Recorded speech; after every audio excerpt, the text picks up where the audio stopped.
আসসালামু আলাইকুম রহমতুল্লাহ। কেমন আছেন সবাই? নলেজ শেয়ারিং বিডি চ্যানেলের পক্ষ থেকে আপনাদের সবাইকে জানাচ্ছি স্বাগতম। আপনাদের সঙ্গে আছে আমি মোহাম্মদ মুজাহিদুল ইসলাম। আজ আমরা সিরিজ, প্যারালাল ও মিশ্র সার্কিট এবং সিরিজ ও প্যারালাল সার্কিটের বৈশিষ্ট্য নিয়ে আলোচনা করব। তো সর্বপ্রথম আমরা যেটা দেখব সেটা হলো যে সার্কিট জিনিসটা কি। সার্কিট হলো কারেন্ট প্রবাহের অবিচ্ছিন্ন পথকে বৈদ্যুতিক বর্তনী বা ইলেকট্রিক সার্কিট বলে। আমরা এই সার্কিটকে আরও একভাবে বলতে পারি, সেটা হলো যে পথ দিয়ে ইলেকট্রিক কারেন্ট প্রবাহিত হতে পারে তাকে ইলেকট্রিক সার্কিট বলে। এখন একটা আদর্শ সার্কিটের নির্দিষ্ট কিছু বৈশিষ্ট্য থাকে, যেমন এতে একটা বৈদ্যুতিক সোর্স থাকবে, লোড থাকবে, এই সোর্স এবং লোডগুলো পরিবাহী দ্বারা সংযুক্ত থাকবে এবং এখানে কিছু নিয়ন্ত্রণ যন্ত্র থাকবে আমার সোর্স এবং লোড যেগুলো আছে সেগুলোকে নিয়ন্ত্রণ করার জন্য, এবং এখানে রক্ষণ যন্ত্র থাকবে। এখন বৈদ্যুতিক সোর্স কী জিনিস? বৈদ্যুতিক সোর্স হলো যে ডিভাইস বা যন্ত্রের সাহায্যে বিদ্যুৎ চালক বল ইএমএফ উৎপন্ন করে বৈদ্যুতিক বর্তনীতে প্রয়োগ করা হয়, যার ফলে কারেন্ট প্রবাহিত হয়, তাকে বৈদ্যুতিক সোর্স বা ইলেকট্রিক সোর্স বলে। অর্থাৎ ভোল্টেজ উৎপাদন হবে এবং সেই ভোল্টেজের ফলে পরিবাহীর মধ্য দিয়ে কারেন্ট প্রবাহিত হবে, এরকম যে অ্যারেঞ্জমেন্ট, এটাই হলো বৈদ্যুতিক সোর্স। এখন আমরা দেখি বৈদ্যুতিক লোড কী জিনিস। বৈদ্যুতিক লোড হলো যে সকল যন্ত্র বা ডিভাইসের মধ্য দিয়ে কারেন্ট প্রবাহের ফলে কোনো না কোনো কাজ পাওয়া যায় তাদেরকে বৈদ্যুতিক লোড বলে। যেমন বাতি, ফ্যান, মোটর, এগুলা বিদ্যুৎ শক্তিকে অন্য শক্তিতে ট্রান্সফার করতেছে এবং এখান থেকে আমরা নির্দিষ্ট কিছু কাজ পাচ্ছি। এখন পরিবাহী কী জিনিস? পরিবাহী হলো বৈদ্যুতিক বর্তনীর বিভিন্ন উপাদানের মধ্যে পারস্পরিক সংযোগ দেওয়ার জন্য যে পরিবাহী পদার্থ ব্যবহার করা হয়। আমরা খুব সংক্ষেপে যে জিনিসটাকে তার বলে চিনি। এরপরে আসছে নিয়ন্ত্রণ যন্ত্র। নিয়ন্ত্রণ যন্ত্র হলো আমরা তো আর আমাদের যে লোডগুলো চালাবো সেগুলো সারাক্ষণ জ্বালিয়ে রাখবো না অথবা চালাবো না, তো এটাকে নিয়ন্ত্রণ করার জন্য যে যন্ত্রগুলো ব্যবহার করা হয় তাকে নিয়ন্ত্রণ যন্ত্র বলবো আমরা। অর্থাৎ যে সকল যন্ত্রের সাহায্যে আমরা বিদ্যুৎ শক্তি ইচ্ছামতো নিয়ন্ত্রণ করে ব্যবহার করতে পারি তাদেরকে নিয়ন্ত্রণ যন্ত্র বলে। সুইচ দিয়ে সাধারণত সুইচ, ভোল্টেজ রেগুলেটর যেগুলো আছে এগুলো নিয়ন্ত্রণ যন্ত্র হিসেবে ব্যবহৃত হয়। এরপরে আমার সার্কিটে যদি কখনো ওভার ভোল্টেজ আসে, ওভার কারেন্ট আসে, অথবা যে কোনো দুর্ঘটনা এড়ানোর জন্য আমরা যেই যন্ত্রগুলো ব্যবহার করব সেগুলো রক্ষণ যন্ত্র। তো এগুলো ছিল আমাদের সার্কিটের যে আদর্শ সার্কিটের যে উপাদানগুলো আমরা ব্যবহার করে থাকি সেগুলো। এখন আমরা একটা উদাহরণ দেখব। এই উদাহরণের মাধ্যমে আমরা আমাদের যে ধারণাটা সেটা আরও একটু পরিষ্কার করে নেওয়ার চেষ্টা করব। আমরা সার্কিটকে সংজ্ঞায়িত করেছিলাম এভাবে যে কারেন্ট প্রবাহের একটা বদ্ধ পথ থাকবে, সেই বদ্ধ পথকে আমরা সার্কিট বলবো। তো এটা একটা বদ্ধ পথ, কারেন্ট প্রবাহিত হতে গেলে এরকম একটা বদ্ধ পথ লাগবে। এই অংশে বদ্ধ পথে যদি এরকম কোনো কাটা থাকে তাহলে হবে না, পথটা আমাদেরকে যে এরকম বদ্ধই হতে হবে, তখন এটা সার্কিট হবে। তো সার্কিটের যে দ্বিতীয় উপাদান সেটা হলো যে আমাকে সার্কিটে একটা ভোল্টেজ সোর্স থাকতে হবে। ভোল্টেজ সোর্স না, যে কোনো একটা সোর্স থাকতে হবে যার কারণে কারেন্টটা ফ্লো হবে। তো কারেন্টটা কীভাবে ফ্লো হবে? এখানে আমার ভোল্টেজের পজিটিভ সাইড, এই পজিটিভ সাইড এই অংশ দিয়ে প্রবাহিত হয়ে এই পথে প্রবাহিত হবে। এখন এই যে বদ্ধ পথটা, এর ভিতর দিয়ে কারেন্টে প্রবাহিত, কারেন্ট আসলে কিছুই না, ইলেকট্রনের ফ্লো। তো ইলেকট্রনটা যে ফ্লো হবে, তো ইলেকট্রন কীভাবে ফ্লো হবে? ইলেকট্রন ফ্লো হতে গেলে যেটা দরকার সেটা হলো যে একটা পরিবাহী অর্থাৎ কন্ডাক্টর দরকার। তো আমার সার্কিটটা সম্পূর্ণটা একটা কন্ডাক্টর দিয়ে কানেক্টেড হতে হবে যেন ইলেকট্রনটা ফ্লো হতে পারে। এরপরে সার্কিটের আরেকটা যে এলিমেন্ট সেটা হলো যে সার্কিটে লোড থাকতে হবে। শুধু সোর্স থাকলেই হবে না, সার্কিটের লোড থাকতে হবে। সার্কিটের লোড কী কাজ করবে? সার্কিটের লোড বিভিন্ন ধরনের লোড হতে পারে। এটা ঘরের একটা লাইট হতে পারে, ফ্যান হতে পারে, তারপরে অন্য যত রকম ইলেকট্রিক্যাল ইকুইপমেন্ট আমরা ব্যবহার করি সব ধরনের ইকুইপমেন্টই একটা লোড। যেমন একটা কম্পিউটার একটা লোড, তো এটাও একটা লোড হিসেবে আমরা কনসিডার করতে পারি। লোড চলে গেল। এখন আমাদের পরবর্তী যে জিনিসটা সেটা হলো যে এই লোডটাকে কন্ট্রোল করার জন্য আমাদের সুইচ থাকতে হবে। সুইচ অথবা যে কোনো ধরনের ব্রেকার থাকতে হবে যার সাহায্যে আমরা সার্কিটটাকে আমাদের খুশি মতো অপারেট করতে পারি। যদি এখানে ভোল্টেজ সোর্সটা ভোল্টেজ সরবরাহ করতেই থাকে আর আমার লোডটা চলতেই থাকে, তাহলে আমি আমার প্রয়োজন মতো এটা চালু করতে পারবো না, আবার প্রয়োজন মতো এটা বন্ধ করতে পারবো না। এটা সার্বক্ষণ সবসময় চালু থাকবে। তো এটাকে রোধ করার জন্য আমরা আমাদের নিজেদের ইচ্ছা মতো যদি লোডটাকে কন্ট্রোল করতে চাই তখন আমাদের একটা কন্ট্রোলিং ডিভাইস লাগবে। কন্ট্রোলিং ডিভাইস হিসেবে সুইচ ব্যবহার করা হয়েছে। এখন একটা সার্কিটে যে কোনো সময় ওভার কারেন্ট ওভার ভোল্টেজ যে কোনো ধরনের ফল্ট চলে আসতে পারে, তখন এই সার্কিটটাকে অথবা মানুষের জীবন অথবা অন্য ইকুইপমেন্ট যেগুলো আছে সেগুলোকে রক্ষা করার জন্য সার্কিটে একটা ফিউজ অথবা ব্রেকার লাগানো থাকে। এটা একটা ফিউজের সিম্বল। তো এটা হলো আমার সার্কিটের মেইন যে এলিমেন্টগুলো। আমরা সার্কিটের মেইন এলিমেন্ট যেগুলো দেখছিলাম টোটাল 5টা দেখছিলাম, তার ভিতরে 1টা 2টা 3টা 4টা এবং এই যে টোটাল কন্ডাক্টর তার অর্থাৎ পরিবাহী, এটা হলো পঞ্চম কম্পোনেন্ট। এটা হলো আমার একটা আদর্শ সার্কিটের বৈশিষ্ট্য। একটা আদর্শ সার্কিট হতে গেলে আমার এই যে এলিমেন্টগুলো এগুলো থাকা লাগবে। আমরা বিভিন্ন ধরনের সার্কিট দেখে থাকি। তো সার্কিট সাধারণত আমরা 3ভাবে চিনি, সেটা হলো সিরিজ সার্কিট, প্যারালাল সার্কিট এবং মিশ্র সার্কিট। সিরিজ সার্কিটকে আমরা এভাবে বলতে পারি, যদি একাধিক রোধকে এমনভাবে সংযোগ করা হয় যে প্রথম রোধের শেষ প্রান্তের সাথে দ্বিতীয় রোধের প্রথম প্রান্ত, দ্বিতীয় রোধের শেষ প্রান্তের সাথে তৃতীয় রোধের প্রথম প্রান্ত এভাবে পরপর সংযুক্ত থাকে এবং প্রত্যেক রোধেই একই কারেন্ট প্রবাহিত হয়, তবে এই রোধের এ ধরনের যে সংযোগ এটাকে আমরা সিরিজ সার্কিট বলবো। তো সিরিজ সার্কিট যেটা, সেই সিরিজ সার্কিটের ধারণাটা আমরা একটা উদাহরণের সাহায্যে আরেকটু পরিষ্কারভাবে নিই। একটা সিরিজ সার্কিটে আমরা যদি লোড হিসেবে একটা রেজিস্টারের কথা চিন্তা করি, এই রেজিস্টারের এটা যদি হয় 1 নম্বর প্রান্ত এবং এটা যদি হয় 2 নম্বর প্রান্ত, এবং আমাদের যদি এরকম আরও 2টা রেজিস্ট্যান্স থাকে, মোট 3টা রেজিস্ট্যান্স যদি থাকে, সেই ক্ষেত্রে সিরিজ সার্কিটের সংজ্ঞা থেকে আমরা জানি যে প্রথম যে লোড থাকবে সেই লোডের দ্বিতীয় প্রান্তর সাথে দ্বিতীয় লোডের প্রথম প্রান্তের যে সংযোগ, জিনিসটা যদি এরকম হয় যে প্রথম লোডের দ্বিতীয় প্রান্তর সাথে সংযোগ হবে দ্বিতীয় লোডের প্রথম প্রান্ত, আবার দ্বিতীয় লোড যেটা আছে সেটার দ্বিতীয় প্রান্তের সাথে সংযোগ হবে তৃতীয় লোডের প্রথম প্রান্তের। এরকম সংযোগ হয়ে যখন একটা সার্কিট কমপ্লিট হবে তখন এটাকে আমরা বলবো একটা সিরিজ সার্কিট। এখন আমাদের এই সার্কিটটা, এই যে আমাদের যে কন্ডাক্টর এভাবে এভাবে এভাবে ঘুরে ঘুরে গেছে, এটাকে আমরা একটু সহজ সরলভাবে লিখি। এটা যদি হয় আমাদের প্রথম রেজিস্ট্যান্স যেটা ধরেছিলাম সেটা, এটা যদি হয় দ্বিতীয়টা, এটা যদি হয় তৃতীয়টা, তাহলে প্রথমটার দ্বিতীয় প্রান্তের সাথে দ্বিতীয়টার প্রথম প্রান্তের সংযোগ, আবার দ্বিতীয়টার দ্বিতীয় প্রান্তের সাথে তৃতীয়টার প্রথম প্রান্তের সংযোগ, এবং এভাবে করে একটা সার্কিট কমপ্লিট করা। তাহলে আমরা দেখতে পেলাম যে একটা সিরিজ সার্কিট কিভাবে গঠিত হয়, অর্থাৎ এখানে কিন্তু কারেন্ট প্রবাহিত হওয়ার অন্য কোনো রাস্তা নেই, একটাই মাত্র পথ, এই পথেই কারেন্টটা প্রবাহিত হয়ে এই ব্যাটারির পজিটিভ প্রান্ত থেকে শুরু করে ঘুরে এই নেগেটিভ প্রান্তে এসে শেষ হবে। তাহলে এটাই মূলত আমাদের সিরিজ সার্কিট। এখন আমরা দেখি সিরিজ সার্কিটের বৈশিষ্ট্যগুলো।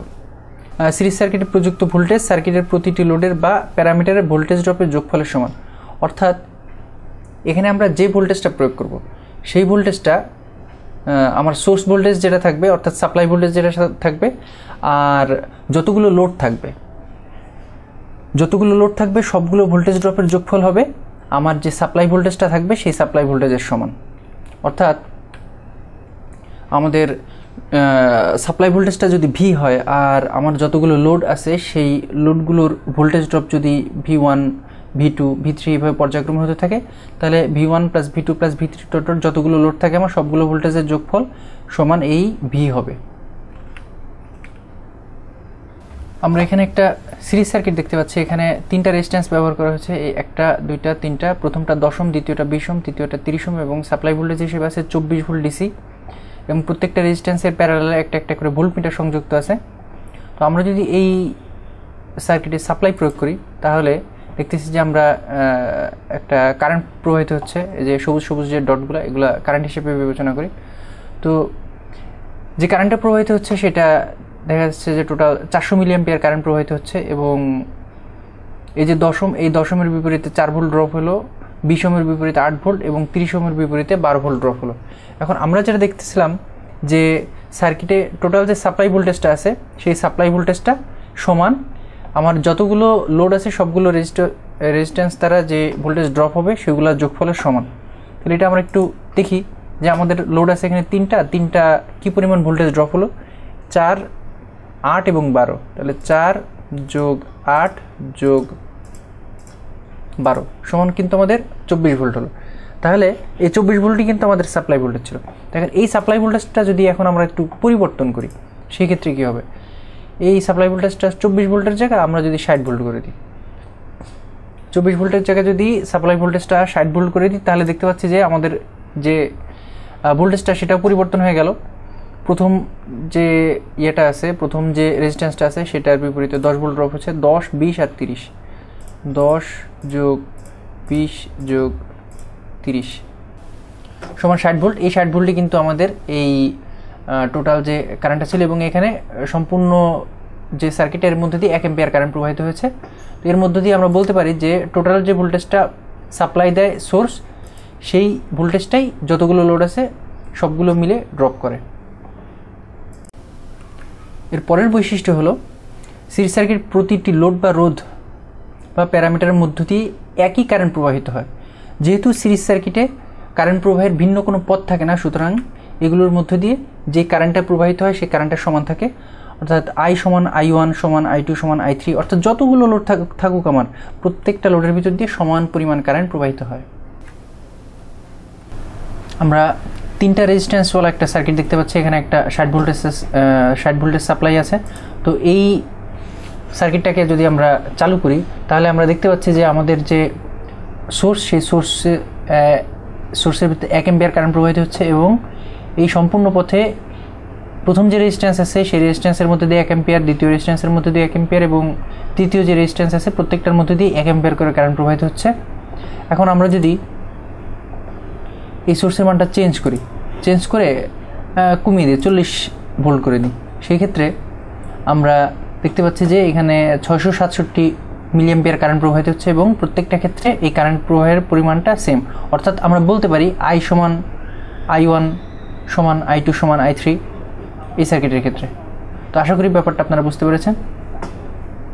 সিরিজ সার্কিটের আরেকটা বৈশিষ্ট্য হলো সিরিজ সার্কিটের সমতুল্য রোধ বা মোট রোধ সার্কিটের সবগুলো রেজিস্ট্যান্সের যোগফলের সমান হবে।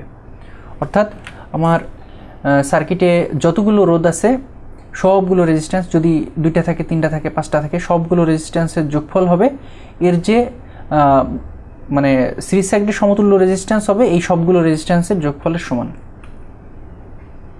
আমরা 3টা রেজিস্ট্যান্সওয়ালা একটা সার্কিট বিবেচনা করি। তো এই সার্কিটটা যদি আমরা প্লে করি তাহলে দেখতে পাচ্ছি যে আমাদের টোটাল যে রেজিস্ট্যান্সটা আছে একটা ওম মিটারের সাহায্যে আমরা মাপতেছি, এবং এই রেজিস্ট্যান্সের পরিমাণ 60 ওম, এবং আমার এখানে 3টা রেজিস্ট্যান্স সংযুক্ত আছে। তো এই 3টা রেজিস্ট্যান্সের যে যোগফল সেইটা সমান আমাদের এই রেজিস্ট্যান্সটা হবে। তো আমরা এটা একটু দেখি যে আমরা এখানে রেজিস্ট্যান্সের মান ছিল 10 ওম, 20 ওম, 30 ওম। তাহলে এই 10 যোগ 20 যোগ 30, তাহলে এটা কিন্তু আমাদের 60 ওম আসলো, অর্থাৎ এই টোটাল যে রেজিস্ট্যান্স। এখন এর মধ্যে থেকে আমরা যদি একটা রেজিস্ট্যান্সের মান পরিবর্তন করি, অর্থাৎ এই যে রেজিস্ট্যান্সটা, এই রেজিস্ট্যান্সের মান আমরা পরিবর্তন করে এটাকে আমরা করে ফেললাম 9 ওম করে ফেললাম। যখন 9 ওম করে ফেললাম তখন আমাদের রেজিস্ট্যান্সের মানটা আসলে কী আসে? রেজিস্ট্যান্সের মান 10 এবং 30 ঠিক আছে, মাঝখানে যে রেজিস্ট্যান্সটা সেটা আসছিল 9, তাহলে আমাদের টোটাল রেজিস্ট্যান্স আসছে 49, আর আমরা এখানেও দেখতে পাচ্ছি 49। সুতরাং আমরা বলতে পারি যে এখানে যতগুলো রেজিস্ট্যান্স আছে সবগুলো রেজিস্ট্যান্সের যোগফল আর আমাদের হলো টোটাল রেজিস্ট্যান্স, এটা সিরিজের ক্ষেত্রে সমান হয়।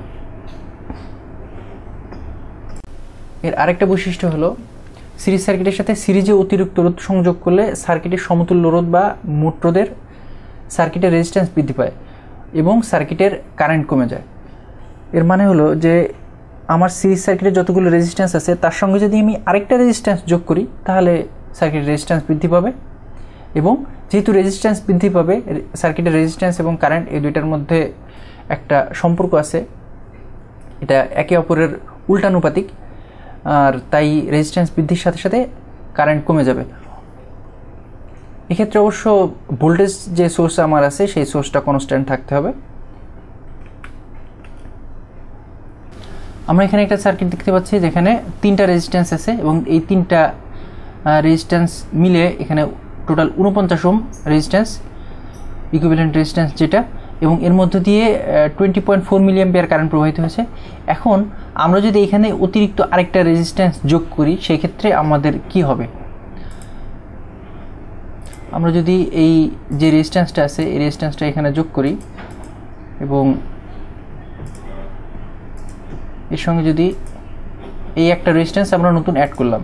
তাহলে এই রেজিস্ট্যান্স যে আমরা অ্যাড করলাম, এখন যদি আমরা সাপ্লাইটা দিই তাহলে আমরা দেখতে পারবো যে আমাদের টোটাল যে রেজিস্ট্যান্সটা সেটা 124 হয়ে গেল এবং আগের থেকে কারেন্টের পরিমাণটা কমে গেল। এ থেকে আমরা বুঝতে পারি যে সার্কিটে যদি আমরা কোনো অতিরিক্ত রেজিস্ট্যান্স সংযুক্ত করি সেই ক্ষেত্রে সার্কিটের মোট যে রোধ সেটা বেড়ে যায়, আর যেটা বেড়ে যায় সেটা হলো নতুন যে রোধ সংযুক্ত হয়েছে তার সমান। অর্থাৎ আমাদের আগের রোধ ছিল 10, 9 এবং 30, এর সঙ্গে আমরা নতুন করে 75 সংযুক্ত করেছি। তাহলে আমাদের টোটাল রোধ হলো 124। এখানে সেই 124 ওহম দেখাচ্ছে। তো আশা করি আপনারা ব্যাপারটা বুঝতে পেরেছেন। এখন আমরা দেখি প্যারালাল সার্কিট জিনিসটা কি। যদি একাধিক রোধের প্রথম প্রান্তগুলো একটি বিন্দুতে এবং দ্বিতীয় প্রান্তগুলো অপর একটি বিন্দুতে এমনভাবে যুক্ত থাকে যে একই বিভব পার্থক্য রোধগুলোর প্রত্যেকের দুই প্রান্তে কাজ করে এবং প্রতিটি রোধে কারেন্ট ভাগ হয়ে যায়, তাকে রোধের প্যারালাল সংযোগ বলে। আমরা একটু উদাহরণের সাহায্যে এই প্যারালাল সার্কিট কেমন হয় এটা দেখে নিই। প্যারালাল সার্কিটের কথা যদি চিন্তা করি তাহলে আমাদের এটা একটা লোড অথবা রেজিস্টার, এটা তার প্রথম প্রান্ত, এটা তার দ্বিতীয় প্রান্ত, এবং আমরা যদি এরকম আরও দুইটা রেজিস্ট্যান্সের কথা চিন্তা করি তাহলে এই রেজিস্ট্যান্সের সবগুলো 1 নম্বর প্রান্ত যদি একসঙ্গে সংযুক্ত করি আর সবগুলো 2 নম্বর প্রান্ত যদি একসঙ্গে সংযুক্ত করি তাহলে এটা হয়ে গেল একটা প্যারালাল সার্কিট। আমি সার্কিটে ভোল্টেজটা প্রোভাইড করলাম। এখন আমরা দেখতে পাচ্ছি এখানে যে এই পথে যদি কারেন্টটা প্রবাহিত হয় সেই ক্ষেত্রে কারেন্টটা প্রবাহিত হয়ে এখানে আসলো, এখানে আসার পরে এই পয়েন্টে আসার পরে কিন্তু তার যাওয়ার জন্য 3টা রাস্তা, একটা রাস্তা, 2টা রাস্তা, 3টা রাস্তা। তো এখানে আমরা দেখতে পাচ্ছি যে মোট যে কারেন্টটা এখান থেকে প্রবাহিত হবে সেই কারেন্টটা 3টা পথে অথবা যতগুলো লোড আছে সবগুলোর ভিতর দিয়ে আলাদা আলাদাভাবে প্রবাহিত হয়ে যাবে এবং প্রত্যেকটা যে রেজিস্ট্যান্স আছে তাদের এই ইনিশিয়াল পয়েন্ট একই, সুতরাং এরা সমান ভোল্টেজ পাবে এবং এদের মধ্য দিয়ে কারেন্ট প্রবাহিত হওয়ার পরে আবার এই বিন্দুতে এসে কারেন্ট সব একসঙ্গে মিলিত হয়ে সম্পূর্ণ কারেন্টটা আবার এ পথে সোর্সের যে নেগেটিভ সাইড সেখানে চলে আসবে। তো এটা হলো আমাদের টিপিক্যাল প্যারালাল সার্কিট। সিরিজ সার্কিটের মতো প্যারালাল সার্কিটেরও কিছু কিছু বৈশিষ্ট্য আছে, এই বৈশিষ্ট্যগুলো আমরা দেখার চেষ্টা করি। প্যারালাল সার্কিটে প্রতিটি লোড বা রোধের ভোল্টেজ সমান এবং তা সরবরাহ ভোল্টেজের সমান। প্যারালাল সার্কিটে যতগুলো লোড আছে প্রত্যেকটা লোডের জন্য এর সাপ্লাই ভোল্টেজ যেটা হবে প্রত্যেকটা লোডের বিপরীতে সেই একই সমান ভোল্টেজ ড্রপ হবে।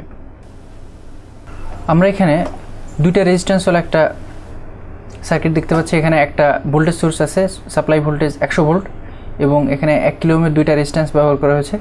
এখন আমরা এই সার্কিটটাকে যদি সাপ্লাই দিই তাহলে দেখব যে এটার মধ্য দিয়ে এই 200 মিলি অ্যাম্পিয়ার কারেন্ট প্রবাহিত হয়েছে এবং এর বিপরীতে মোট ভোল্টেজ হলো 100।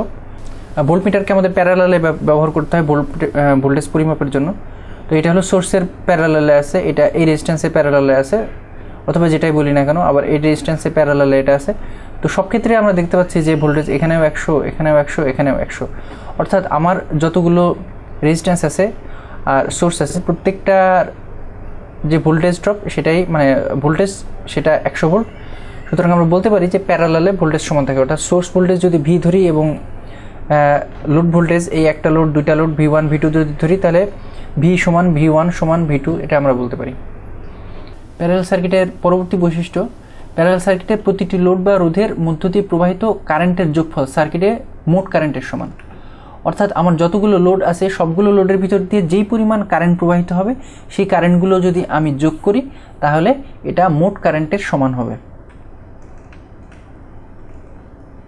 আমরা এখানে 3টা রেজিস্ট্যান্স বিশিষ্ট একটা প্যারালাল সার্কিট দেখতে পাচ্ছি। এখানে সাপ্লাই ভোল্টেজ আমাদের 100।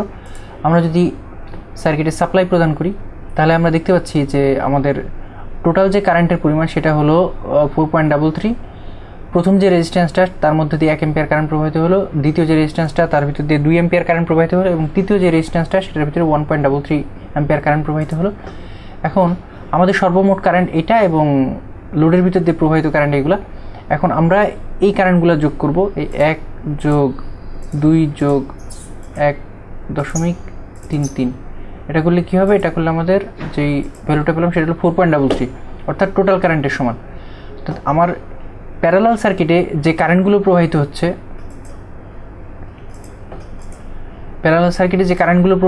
সেটা হলো এই সর্বমোট যে কারেন্টটা প্রবাহিত হলো সেইটার যোগফল। এখন আমরা যদি এর ভিতরে একটা রেজিস্ট্যান্সের ভ্যালু পরিবর্তন করে দিই, অর্থাৎ এই রেজিস্ট্যান্সের ভ্যালু যদি আমরা এই 100 জায়গায় 200 ওহম করে দিই, তখন কিন্তু টোটাল সার্কিটের কারেন্টের পরিমাণটা পরিবর্তন হয়ে যাবে। তখন আমরা দেখতে পাচ্ছি যে টোটাল কারেন্ট যেটা আছে সেটা হলো 3.83 অ্যাম্পিয়ার, এবং আমাদের শুধু কারেন্ট পরিবর্তন হলো কোথায়, প্রথম যে রেজিস্ট্যান্সটা আছে সেখানেই 500 মিলি অ্যাম্পিয়ার কারেন্ট প্রবাহিত হচ্ছে। তাহলে 500 মিলি অ্যাম্পিয়ার লিখি আমরা 0.5 অ্যাম্পিয়ার, এটা যদি লিখি তাহলে সমান হলো 3.83। তাহলে আমার টোটাল কারেন্টও 3.83, আর আমার এই তিনটা যে রেজিস্ট্যান্সের ভিতর দিয়ে প্রবাহিত কারেন্ট এর মানও 3.83। অর্থাৎ আমরা এখানে বলতে পারি যে I সমান, I বলতে টোটাল কারেন্ট, I সমান I1 plus I2 plus I3। Next বৈশিষ্ট্য, প্যারালাল সার্কিটের রোধ এর বিপরীত মান এর প্রতিটি লোড বা রোধের বিপরীত মানের যোগফলের সমান। অর্থাৎ আমার যতগুলো রোধ আছে তার বিপরীত মান বলতে 1/, লিখি আমার মানটা যদি হয় R, যেহেতু রোধ বলতেছি R, সেহেতু তাহলে এর বিপরীত মান হবে 1/R।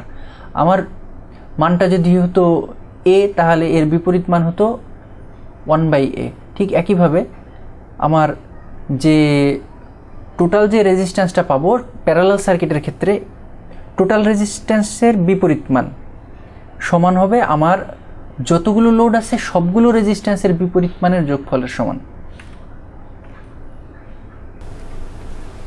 আমাদের এই তিনটা রেজিস্ট্যান্স বিশিষ্ট এই সার্কিটে আমরা একটা ওহম মিটার ব্যবহার করেছি এই সার্কিটের টোটাল রেজিস্ট্যান্সটা পরিমাপ করার জন্য। এখন আমরা যদি সার্কিটটা চালু করি তাহলে দেখতে পাবো যে আমাদের টোটাল যে রেজিস্ট্যান্স আছে এটা 26.1, আর আমরা এই যে তিনটা রেজিস্ট্যান্স আছে এই তিনটা যদি প্যারালাল করি সেক্ষেত্রে আমরা কি দেখব, তিনটা প্যারালাল করার জন্য আমাদের যেটা করতে হবে সেটা হলো যে এই প্রথমে 200 ওহম আছে, তাহলে 200 inverse 1, 200 inverse 1 plus 50 inverse 1, 50 inverse 1 plus 75 inverse 1, 75 inverse 1। আমরা এই কাজটা কেন করলাম? আমরা এই কাজটা করলাম যে আমরা জানি যে আমাদের টোটাল যে রেজিস্ট্যান্সটা হবে তার উল্টা মান, অর্থাৎ ইনভার্স মান, আমার এইটার উল্টা মান, এইটার উল্টা মান, এটার উল্টা মান, মানে 1/এটা সমান হবে। তাহলে আমরা 1/এটা পরপর লিখলাম, লেখার পরে এইটার উল্টা দিতে হবে। এটার উল্টা দিতে গেলে আমরা সম্পূর্ণ যেটা হোল ব্র্যাকেট দিচ্ছে এটা উপর ইনভার্স মান দিলে ওইটার উল্টা মান হয়ে যাবে। এটা সমান যখন দিব তখন আমরা এই যে 26.08 সামথিং পাবে, এটাকে রাউন্ড করে 26.1 লিখছে এখানে টোটালটা। তো আমরা দেখলাম যে এখানে রেজিস্ট্যান্সের মানটা আমাদের টোটাল যে রেজিস্ট্যান্সটা আসে সেটার উল্টা মান সমান হলো প্রত্যেকটা রেজিস্ট্যান্সের উল্টা মানের যোগফল। আমরা এখানে একটা রেজিস্ট্যান্সের ভ্যালু একটু চেঞ্জ করে দিয়ে দেখি আমাদের ক্যালকুলেশনটা আসলে কি হলো। আমরা এখানে 200 ওহম যেটা ছিল সেখানে 100 ওহম করে দিই। 100 ওহম করে দেওয়ার পরে আমরা দেখছি 23.1 আসছে আমাদের যে ক্যালকুলেশনটা সেটা। তাহলে আমরা এখানে